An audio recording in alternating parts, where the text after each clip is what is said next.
Hello friends, કેમ છો બધા? મજામાં છો? બરાબર છે ભાઈ.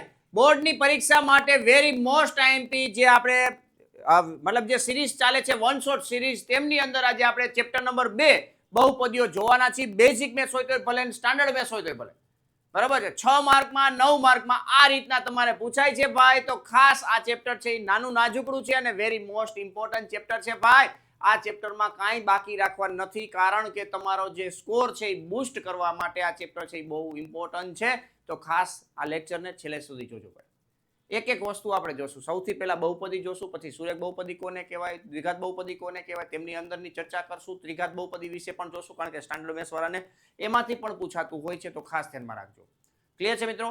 તો લેક્ચરની શરૂઆત કરતા પહેલા વિદ્યાર્થી મિત્રો, તમે જો ચેનલ પર પહેલી વાર હોય તો ચેનલને સબસ્ક્રાઇબ કરી દેજો, તમારા ગ્રુપમાં શેર કરી દેજો અને ચેનલને સબસ્ક્રાઇબ કર્યા પછી લાઈક કરવાનું ભૂલવા નથી ભાઈ. વિડીયોને લાઈક કરી દેજો ભાઈ, બરોબર છે?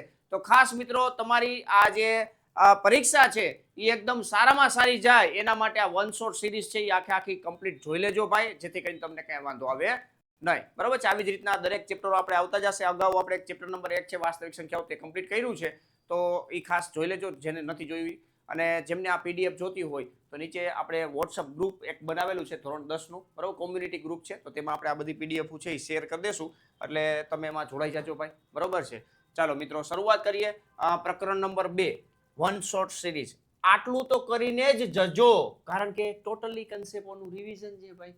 દાખલા 2 માર્કમાં હોય, 3 માર્કમાં હોય કે 1 માર્કમાં હેતુલક્ષી પ્રશ્ન હોય, ત્યાં તમને ઉપયોગી બની શકે છે. ચાલો શરૂઆત કરીએ છીએ ભાઈ. શરૂઆત બહુપદીઓ. ચેપ્ટરનું નામ શું છે મિત્રો? બહુપદીઓ. રેડી? ચાલો જોઈએ આગળ. સૌથી પહેલા બહુપદીઓ કોને કહેવાય ભાઈ? બહુપદીઓ કોને કહેવાય તેમની ચર્ચા કરશું. તો ચલ x ની બહુપદીને p of x વડે દર્શાવાય છે. શેના વડે દર્શાવાય છે? ચલ x જે છે એમને આપણે p of x વડે દર્શાવશું, બરોબર છે? p of x, કોઈ પણ ચલ તમને આપેલું છે ભાઈ, ચલ x છે, તો તેની બહુપદી છે તેને આપણે કેના વડે દર્શાવશું? તો કે p of x વડે દર્શાવશું. p of x માં ચલ જે x છે તેમની મહત્તમ ઘાતાંકને બહુપદીની ઘાત કહેવામાં આવે છે. બહુપદીની ઘાત આવી રીતના હેતુલક્ષી પ્રશ્નમાં પૂછે તો તમને કઈ વાંધો ન આવે. p of x ની ઘાત, મહત્તમ ઘાતાંકને. રેડી? બહુપદીની ઘાતાંક છે અનુણ પૂર્ણાંક સંખ્યા હોય છે, એટલે કે ઋણ ઘાત ના હોય, બરોબર છે? ઋણ ઘાતાંક છે એ નહીં હોઈ શકે, ઋણ ઘાત ન હોય, બરોબર છે? તો આ બધા પોઈન્ટ છે ધ્યાનમાં રાખવાના છે. એક બહુપદી આપેલી છે p of x બરાબર 3x ક્યુબ. આ ક્યુબ છે ભાઈ, 3x cube minus 5x square plus 2x plus 8 માં ચલ કયો છે? તો કે x ચલ છે. બહુપદીનો ઘાત કેટલો છે? કે 3 છે. શું કામ? કારણ કે મહત્તમ ઘાતાંક કેટલી છે? તો કે 3 છે. અચળ પદ કયું છે? તો કે 8 છે. આ અચળ પદ છે 8. રેડી ભાઈ? અગ્ર સહગુણક, મહત્તમ ઘાતાંક વાળું જે પદ છે એમનો જે સહગુણક છે તેમને આપણે શું કહેશું મિત્રો? અગ્ર સહગુણક કહેશું. તો અગ્ર સહગુણક કેટલો છે ભાઈ? 3 છે. ક્લિયર છે? આ ખાસ ધ્યાનમાં રાખજો. આ બેસિક છે. નેક્સ્ટ આગળ જોઈએ મિત્રો. સુરેખ બહુપદી આવશે. સુરેખ બહુપદી. હવે સુરેખ બહુપદી છે મિત્રો, ખાસ યાદ રાખજો, હેતુલક્ષી પ્રશ્નની અંદર આમાંથી 100% છે જ. રેડી? જોજો ભાઈ શું લખે છે? એક ઘાતવાળી બહુપદી, બરોબર છે? જે બહુપદી જે ચલની મહત્તમ ઘાતાંક કેટલી હોય ભાઈ? 1 ને 1 જ ઘાત હોય. બહુપદીની ઘાત છે એ 1 જ હશે તો ત્યારે આપણે શું કહેશું મિત્રો? એ સુરેખ બહુપદી છે. આનું વ્યાપક સ્વરૂપ છે. બહુપદીના વ્યાપક સ્વરૂપ આપણને ખબર હોવા જોઈએ, એટલે આપણને કઈ વાંધો આવે નહીં. વ્યાપક સ્વરૂપ p of x equal to ax plus b, જ્યાં a not equal to 0 આ લખવું જરૂરી છે. બાકી a, b છે એ belongs to r હશે. કોઈ પણ વાસ્તવિક સંખ્યા હોઈ શકે છે a અને b ની. ક્લિયર છે? એટલે ધ્યાનમાં રાખવાનું છે. સુરેખ બહુપદીનો આલેખ છે મિત્રો, રેખા છે. આ પણ ધ્યાનમાં રાખવાનું છે. ડાયરેક્ટલી MCQ માં પૂછાઈ શકે, તો ખરા ખોટામાં પૂછાઈ શકે, કોઈ પણ રીતે પૂછાઈ શકે છે. સુરેખ બહુપદીને અનન્ય એટલે કે એક ને એક શૂન્ય હોય છે. એટલે કે શૂન્યની વાત કરીએ તો એક અને માત્ર એક જ શૂન્ય હોય. એક અને માત્ર એક શૂન્ય હોય. સુરેખ બહુપદીની વાત કરી, બરોબર છે? વધુમાં વધુ કયો તો એક થાય, ઓછામાં ઓછો કયો તો એક થાય, એટલે કે એક અને માત્ર એક જ શૂન્ય હોય છે ભાઈ. રેડી ભાઈ? ચાલો, લાઈક કરવાનું બાકી હોય તો લાઈક કરી દેજો ભાઈ. વિડીયોને લાઈક કરી દેજો, કારણ કે જે આના પછી આપણે એક હેતુલક્ષીની સિરીઝ આવશે, વેરી મોસ્ટ ઇમ્પોર્ટન્ટ હેતુલક્ષી સિરીઝ, બરોબર છે? p of x બરાબર ax plus b નું શૂન્ય મેળવવું હોય તો શું કરવાનું? કે જ્યારે પણ તમને શૂન્ય મેળવવાનું કહે ત્યારે તમારે શું કરવાનું? એ બહુપદી બરાબર 0 લઈ લેવાના. બહુપદી બરાબર 0 લઈ શકો. b ને ઓલી બાજુ આવજો, અહીંયા પ્લસ છે, બરાબરની સામે જાય તો માઇનસ થશે, એટલે ax બરાબર શું થાય મિત્રો? માઇનસ b થાય. a વડે ભાગી નાખશો એટલે x બરાબર માઇનસ b બાય a. શું આવશે ભાઈ? Minus b by a. તો આ માઇનસ બી બાય એ, જેમાં બી એટલે શું છે તો કે આપણે જે વ્યાપક સ્વરૂપ જોયું એમાં તમે જોઈ શકો છો અચળ પદ છે, અને એ એટલે શું છે તો કે એક્સ નો સહગુણક છે, બરોબર છે. તો આ રીતના તમે લખી શકો છો એ એક્સ પ્લસ બી નું શૂન્ય minus B by A, minus નિશાની સૂત્રની છે, ખાસ યાદ રાખજો, અચળ પદના છેદમાં એક્સ નો સહગુણક. માની લો કે અચળ પદ છે એ માઇનસમાં હોય તો માઇનસ માઇનસ પ્લસ થઈ જાય, અથવા એક્સ નો સહગુણક માઇનસમાં હોય તો પણ માઇનસ માઇનસ પ્લસ થઈ જાય. અહીંયા અમુક એક્ઝામ્પલ આપેલા છે જે તમે જાણતા જ હોય, બરોબર. એક્સ ની ઘાતાંક છે ક્યારે પૂર્ણાંક મતલબ અપૂર્ણાંકમાં નહીં હોય, મતલબ અડધી ઘાત રૂટમાં કેવી રીતના ના હોય, એટલે ધ્યાનમાં રાખજો. અચળ પદ હોય તો એવું હોઈ શકે, ક્લિયર છે, એટલે ધ્યાનમાં રાખજો. તો અહીં સુરેખ બહુપદીની વાત થઈ. નેક્સ્ટ આપણે વાત કરીએ દ્વિઘાત બહુપદી, બે ઘાત વાળી બહુપદી. દ્વિઘાત બહુપદી જેની મહત્તમ ઘાતાંક છે મિત્રો 2 હોય, આમાંથી 2 માર્કનો દાખલો પૂછાય, બરોબર છે. 2 માર્કનો દાખલો પૂછાય. કેવો દાખલો પૂછાય આપણે હમણાં ચર્ચા કરશું, બરોબર છે. સ્ટાન્ડર્ડ વાળાને 3 માર્કમાં દાખલો પૂછાતો હોય તો કેવો પૂછાય તો એ જોઈશું આપણે. બે ઘાત વાળી બહુપદીને દ્વિઘાત બહુપદી કહે છે. કઈ બહુપદી કહે છે? દ્વિઘાત બહુપદી કહે છે. એનું પ્રમાણિત સ્વરૂપ તમને ખબર હોવી જોઈએ. p ઓફ x બરાબર ax વર્ગ પ્લસ bx પ્લસ c, જ્યાં મહત્તમ ઘાતાંક વાળું પદ છે એ 0 ના થાય એટલા માટે x વર્ગનો સહગુણક છે એ 0 નહીં હોઈ શકે, એ નોટ ઇક્વલ ટુ 0 થશે. a b c કોઈ પણ વાસ્તવિક સંખ્યા હોઈ શકે, બરોબર છે. અહીં લખ્યું છે a b c કોઈ પણ વાસ્તવિક સંખ્યા હોઈ શકે. p of x equal to ax વર્ગ પ્લસ bx પ્લસ c, જ્યાં a નોટ ઇક્વલ ટુ 0, બરોબર છે. ખાસ યાદ રાખજો. આનો જે આલેખ છે મિત્રો એ વેરી વેરી મોસ્ટ ઇમ્પોર્ટન્ટ છે કે પરીક્ષામાં પૂછે જ. આલેખ શું છે તો કે પરવલય છે. પરવલય છે. પરવલય બે પ્રકારનો, એક ઉપર તરફ ખુલ્લો હોય, એક નીચે તરફ ખુલ્લો હોય, બરોબર છે. ક્યારે કયો પરવલય ખુલે, મતલબ કઈ સાઈડ ખુલશે એ તમારે નક્કી કરવું હોય તો શું ધ્યાનમાં રાખવાનું છે તો કે બહુપદી જે આપેલી છે ax વર્ગ પ્લસ bx પ્લસ c, એમાં x નો સહગુણક છે એ ઉપર ડિપેન્ડન્ટ છે, બરોબર છે. એ ઉપર ડિપેન્ડન્ટ છે, ખાસ યાદ રાખજો ભાઈ. x વર્ગ નો સહગુણક એ છે એ ધન હશે, ધન, તો પરવલય છે એ ઉપર તરફ ખુલશે, રેડી. એટલે એ છે એ ધન હશે પ્લસ, તો પરવલય આ રીતના હશે. એ છે એ માઇનસ હશે તો નીચે તરફ ખુલશે, બરોબર છે. તો આ ધ્યાનમાં રાખવાનું છે. આ રીતના ઉપર તરફ ખુલ્લો પરવલય, આ નીચે તરફ ખુલ્લો પરવલય, આ રીતના બતાવે છે. ax વર્ગ પ્લસ bx પ્લસ c માં a ગ્રેટર 0 એટલે કે એ ધન હોય તો આલેખ છે એ ઉપર તરફ ખુલ્લો વક્ર બતાવે છે. ઉપર તરફ ખુલ્લો વક્ર એટલે કે પરવલય. શું થશે ભાઈ? પરવલય, રેડી. a લેસ ધેન 0 એટલે કે એ ઋણ હોય તો આલેખ નીચેની તરફ ખુલ્લો વક્ર બતાવે છે, એટલે કે ખુલ્લો પરવલય, પણ નીચે તરફ ખુલશે. કઈ તરફ ખુલશે? નીચે તરફ ખુલશે. ક્લિયર છે ભાઈ? તો આ વસ્તુ ખાસ યાદ રાખજો. દ્વિઘાત બહુપદીના બેઝિક વસ્તુ છે. આની અંદર બીજા બેઝિક ફંડા એ પણ આવે કે વક્ર છે, પરવલય છે, એ x અક્ષને અલગ અલગ બિંદુએ છેદી શકે. વધુમાં વધુ 2 શૂન્ય હોઈ શકે. આના શૂન્યની વાત કરી તો વધુમાં વધુ કેટલા શૂન્ય હોય તો કે 2 શૂન્ય હોય. રેડી છે? આગળ હમણાં ચર્ચા કરીએ આપણે એની, બરોબર છે, કઈ રીતના કામ થાય. તો અહીં તમે જોઈ શકો છો દ્વિઘાત બહુપદીને જેટલા શૂન્ય હોય તેટલા બિંદુમાં x અક્ષને આલેખ છેદે છે. તો અહીંયા તમે જો અત્યારે આપણે a ગ્રેટર ધેન 0 માટે વાત કરી, બરોબર. આ જ રીતના હું જે વાત કરું છું a લેસ ધેન 0 માટે પણ તમે વાત કરી શકશો. આવી રીતના પણ વક્ર હોઈ શકે. હું તમને બતાવું છું 3 અલગ અલગ સિચ્યુએશન. આવી રીતના હોઈ શકે. એક આવી રીતના પણ હોઈ શકે અને આ રીતના પણ હોઈ શકે. પરવલય છે એ આ 3 રીતે હોઈ શકે છે. અહીંયા તમે જોઈ શકો છો x અક્ષને એક પણ બિંદુમાં નથી છેદતું, એટલે આ જે પરવલય છે એટલે દ્વિઘાત બહુપદી છે એને એક પણ શૂન્ય નથી. અહીંયા એક બિંદુમાં છેદે છે, x અક્ષને એક બિંદુમાં છેદે છે, મતલબ શૂન્ય કેટલા થશે તો કે 1 થશે. અહીંયા બે બિંદુમાં છેદે છે એટલે વક્ર છે એ બે બિંદુમાં, x અક્ષને બે બિંદુમાં છેદે છે એટલે 2 શૂન્ય હશે. આવી રીતના વક્ર આધારિત ડાયરેક્ટ ક્વેશ્ચન પૂછી શકે. આલેખ તમને એક આપેલો હોય, તમારે એટલું જોવાનું કે અહીંયા ચલ કયા ચલમાં વાત થાય છે. p ઓફ x લખેલું છે કે p ઓફ y લખેલું છે.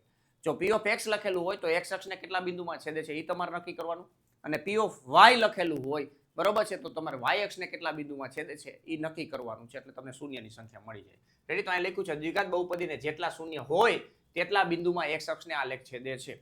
ક્લિયર છે? એટલે તમને 3 સ્વરૂપ બતાવ્યા, પણ એ પોઝિટિવ હોય ત્યારે, આ જ રીતના એ નેગેટિવ હોય ત્યારે પણ તમે વાત કરી શકો છો. રેડી? દ્વિઘાત બહુપદી માટે અત્યારે માની લો કે વધુમાં વધુ 2 શૂન્ય હોય એટલે આપણે ધારી લઈએ આલ્ફા અને બીટા. માની લો કે 2 શૂન્ય છે, આલ્ફા અને બીટા, બરોબર છે. તો આની અંદર 2 પોસિબિલિટી છે, શૂન્યનો સરવાળો અને શૂન્યનો ગુણાકાર.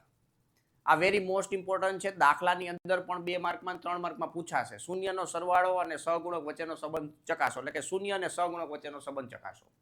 કેટલી વાર તમને શૂન્યનો સરવાળો અને ગુણાકાર તમને આપેલા હશે અને દ્વિઘાત બહુપદી બનાવવાની હશે, એ પણ તમને વેરી મોસ્ટ આઈપી છે. લખતા જઈજો ભાઈ, લખતા જઈજો દરેક ચેપ્ટરની અંદર, બરાબર. શૂન્યનો સરવાળો છે તો આલ્ફા પ્લસ બીટા એનું સૂત્ર છે -b/a. આ યાદ રાખવાનું છે. માઇનસ નિશાની એઝ ઇટ ઇઝ રહેશે. બી એટલે શું છે મિત્રો? એક્સ નો સહગુણક છે અને એક્સ વર્ગનો સહગુણક એટલે કે એ આવશે. બરોબર છે. Minus B by A, minus B by a, બા માઇનસમાં બા. રેડી ને ભાઈ? તો આ યાદ રાખી શકો છો. આલ્ફા પ્લસ બીટા માઇનસમાં બા એટલે કે બી બાય એ. ક્લિયર છે ભાઈ? તો એક્સ નો સહગુણક છેદમાં એક્સ વર્ગનો સહગુણક. એ જ રીતના શૂન્યનો ગુણાકાર એટલે કે alpha into beta, alpha into beta, બે શૂન્યનો ગુણાકાર આલ્ફા ઇન્ટુ બીટા એટલે કે સી બાય એ. સી એટલે અચળ પદ છે અને એ એટલે એક્સ વર્ગનો સહગુણક છે. એ ખાસ ધ્યાનમાં રાખવાનું છે. રેડી? તો શૂન્ય અને સહગુણક વચ્ચેનો જ્યારે સંબંધ પૂછે ત્યારે આ સૂત્રની મદદથી તમે કામ કરી શકશો. અથવા મેં તમને જ્યારે કીધું કે શૂન્યનો આ સરવાળો અને શૂન્યનો ગુણાકાર તમને આપેલું છે અથવા તમને શૂન્ય આપેલા છે તો એવું તમને પૂછી શકે કે આ દ્વિઘાત સમીકરણ આનું મેળવો અથવા દ્વિઘાત બહુપદી મેળવો. તો કઈ રીતના મેળવવાનું થશે? તો જેના શૂન્ય આલ્ફા અને બીટા હોય તેવી દ્વિઘાત બહુપદીનું આ વ્યાપક સ્વરૂપ છે. ખાસ યાદ રાખજો. આ ખાસ યાદ રાખજો ભાઈ. આ ભૂલતા નહીં. આ વેરી મોસ્ટ આઈએમપી છે. ખાસ કરીને સ્ટાર કરી દઉં છું. 2 વાર સ્ટાર કરી દઉં, 3 વાર સ્ટાર કરી દઉં. બરોબર છે. પી ઓફ એક્સ બરાબર કે કૌંસમાં એક્સ વર્ગ minus alpha plus beta into x plus alpha beta. દ્વિઘાત બહુપદી હોય એટલે બે ઘાતવાળી બહુપદી થાય. બરોબર છે. એક્સ સ્ક્વેર આવે, એક્સ આવે અને અચળ પદ આવે. એક્સ નો જે સહગુણક છે એ આલ્ફા પ્લસ બીટા, આગળ માઇનસ નિશાની, કારણ કે શૂન્યનો જે સરવાળાનું સૂત્ર છે એમાં માઇનસ નિશાની આવે એટલે એ માઇનસ આવશે. શૂન્યનો ગુણાકાર છે એ પ્લસમાં સૂત્ર આપે છે એટલે પ્લસમાં યાદ રાખી શકો. તમારે જે રીતના યાદ રહે એ રીતના યાદ રાખવાનું છે. બાકી આ પૂછાવાનું છે ફાઇનલ છે. કે કૌંસમાં એક્સ વર્ગ minus alpha plus beta into x plus alpha beta બાજુમાં તમારે લખવાનું છે કે નોટ ઇક્વલ ટુ 0. આ વ્યાપક સ્વરૂપે તમને દ્વિઘાત બહુપદી મળશે જેના શૂન્ય તમને આલ્ફા અને બીટા આપેલા છે. ક્લિયર છે? એટલે ધ્યાનમાં રાખજો ભાઈ. બરોબર છે. તો આ વેરી મોસ્ટ આઈએમપી હતું. તો આ દ્વિઘાત બહુપદીનું કામ પૂર્ણ થાય છે. નેક્સ્ટ જોશું ત્રિઘાત બહુપદી. કઈ આવશે? ત્રિઘાત બહુપદી. આને ખાસ સ્ટાન્ડર્ડ વાળાએ ખાસ ધ્યાનમાં રાખવાનું. ડાયરેક્ટ એમસીક્યુ માં એમાં તમને પૂછી શકે છે. રેડી? તો ત્રિઘાત બહુપદીમાં 3 ઘાતવાળી બહુપદી ત્રિઘાત બહુપદી કહે છે. મહત્તમ ઘાતાંક કેટલી હોય ભાઈ? 3 હોય. તેનું વ્યાપક સ્વરૂપ છે. તો આ વ્યાપક સ્વરૂપ બધાને ખબર હોવા જોઈએ. ax cube plus bx square plus cx plus d, જ્યાં a નોટ ઇક્વલ ટુ 0. જે ઘાતવાળી બહુપદી છે એનો અગ્ર સહગુણક મતલબ અગ્ર સહગુણક 0 ના હોવો જોઈએ. રેડી ને ભાઈ? તો a નોટ ઇક્વલ ટુ 0. બાકી abcd છે એ કોઈ પણ વાસ્તવિક સંખ્યા હોઈ શકે છે. એ ધ્યાનમાં રાખવાનું છે. તો આ શું છે મિત્રો? વ્યાપક સ્વરૂપ છે. વ્યાપક સ્વરૂપ. કેવું સ્વરૂપ ભાઈ? બરોબર છે. એટલે એ ધ્યાનમાં રાખજો. આવી જ રીતના મિત્રો હું તમને કહું છું કે આ મોસ્ટ આઈએમપી છે. મોસ્ટ આઈએમપી છે. આ મોસ્ટ આઈએમપી ને બધા વિદ્યાર્થીઓ સુધી પહોંચાડવા માટે તમારે લાઈક આપવાની છે અને કમેન્ટ કરતું રહેવાનું છે ભાઈ. બરોબર? જે કાંઈ પણ ડાઉટ્સ હોય તમે કમેન્ટ કરી શકો છો. હું તમને એનું સોલ્યુશન પણ પ્રોવાઈડ કરી દઈશ. બરોબર છે. ત્રિઘાત બહુપદીનો આલેખ કેવો હોય તો ખાલી વક્ર. શું લખવાનું ભાઈ? ખાલી વક્ર. વક્ર એવું લખવાનું. કર્વ એટલે વક્ર. બરોબર છે. તો એ રીતના વક્ર એવું લખી નાખવાનું છે. બરોબર. ત્રિઘાત બહુપદીને વધુમાં વધુ એટલે કે મહત્તમ કેટલા શૂન્ય હોય? 3 વાસ્તવિક શૂન્ય હોઈ શકે છે. 3.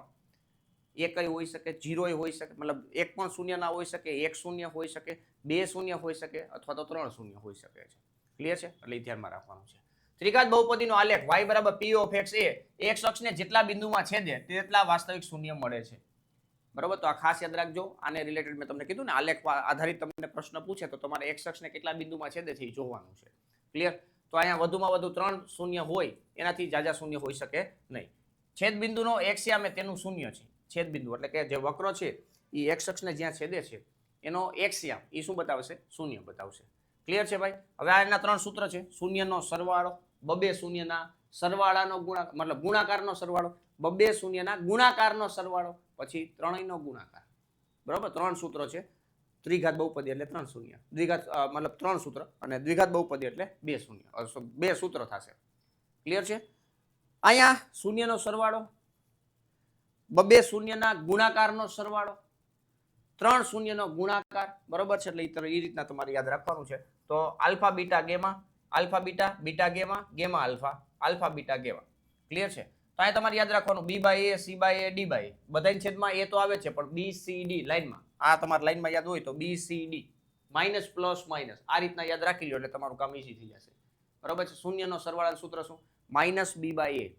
બબે શૂન્યના ગુણાકારનું સૂત્ર શું થશે? બબે શૂન્યના ગુણાકારના મતલબ ગુણાકાર કરીને પછી એનો સરવાળો, બબે શૂન્યના ગુણાકારનો સરવાળો, c બાય a. ત્રણેય શૂન્યનો ગુણાકાર minus d by a. b છે એ શું છે તો કે x નો, b છે એ શું છે તો આ તમારે જોઈ લેવાનું. x વર્ગનો સહગુણક છે. c છે એ શું છે તો કે x નો સહગુણક છે. d છે એ શું છે તો કે અચળ પદ છે. a છે એ શું છે તો કે x ક્યુબ નો સહગુણક છે. બરોબર? તો એવી રીતના તમે લખી શકો છો. આ ત્યારે જરૂરિયાત પડે કે જ્યારે તમે શૂન્ય અને સહગુણક વચ્ચેનો સંબંધ પૂછે. ક્લિયર છે? એટલે આ ખાસ ધ્યાનમાં રાખવાનું છે. તો આ ત્રિઘાત બહુપદીની વાત થઈ. રેડી? ચાલો નેક્સ્ટ મિત્રો અહીંયા પ્રકરણ 2 ની અંદર બહુપદી જે ચેપ્ટર છે આની અંદર એક પણ માર્ક કપાવા દેવાનો નથી. આટલો કમથો નાનકડો કન્સેપ્ટ છે ભાઈ. સુરેખ દ્વિઘાત બહુપદી અને ત્રિઘાત બહુપદી, બરોબર છે. કેવી રીતના કામ કરવાનું, ખાસ કરીને દ્વિઘાત બહુપદીના દાખલાઓ છે એ તમારે ક્યાંય બાકી નથી રાખવાના. 100% વ્યવસ્થિત રીતે રિવિઝન કરી લેવાનું છે, એટલે તમને કંઈ વાંધો આવશે નહીં. રેડી? તો આ ચેપ્ટરની અંદર આપણે જે વન શોટની અંદર જે કંઈ પણ કન્સેપ્ટ આધારિત વાત કરવાની હતી, ટોટલી વસ્તુ અહીંયા આપણે પૂર્ણ થાય છે. એટલે આજનો લેક્ચર અહીંયા પૂર્ણ કરશું. મળશું નેક્સ્ટ લેક્ચરમાં. ત્યાં સુધી વ્યવસ્થિત રીતે પ્રેક્ટિસ કરી અને પરીક્ષાની સંપૂર્ણ તૈયારી કરી રાખજો ભાઈ. બરોબર છે. પાછું આપણે નેક્સ્ટ વિડીયોમાં ભેગા થશું ત્રીજા ચેપ્ટર સાથે. બરોબર છે. ત્યાં સુધી પ્રેક્ટિસ કરી નાખજો ભાઈ. ચાલો તો મિત્રો, આજનો લેક્ચર અહીંયા પૂર્ણ કરીએ છીએ. મળીએ નેક્સ્ટ લેક્ચરમાં. Thank you. જય હિન્દ.